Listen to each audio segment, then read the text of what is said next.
Et venons-en justement, en parlant d'économie, à cet accord de taxation des multinationales. Annonce des ministres des Finances, ils étaient réunis, Julie, en G7 hier. Oui, un taux mondial minimum de 15% a été fixé. Il vise surtout les géants du numérique.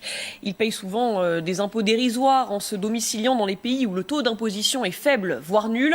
La crise économique est clairement liée. Les plans de relance massifs en Europe et aux États-Unis nécessitent des fonds. On fait le point avec Julien Gall. Actuellement, plutôt que de payer leurs impôts dans des pays où elles ont leurs activités, comme par exemple en France où le taux d'impôt sur les sociétés est de 25%, certaines multinationales préfèrent pratiquer l'optimisation fiscale. Les sociétés multinationales s'arrangent pour déclarer leurs bénéfices dans ce qu'on appelle des paradis fiscaux, des pays où le taux d'imposition est extrêmement faible par rapport, par exemple en Irlande, où le taux d'imposition n'est que de 12,5%.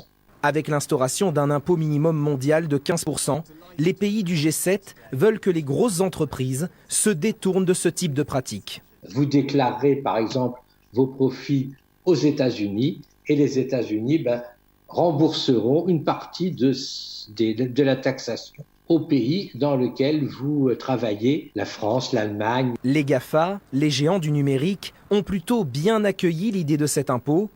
Google et Facebook souhaitent soutenir la mesure. Les GAFA ne sont pas complètement ruinés. Ça assure une certaine sécurité que effectivement le taux soit à 15% et non pas plus élevé. Prochaine étape, convaincre les paradis fiscaux des bienfaits de cette mesure.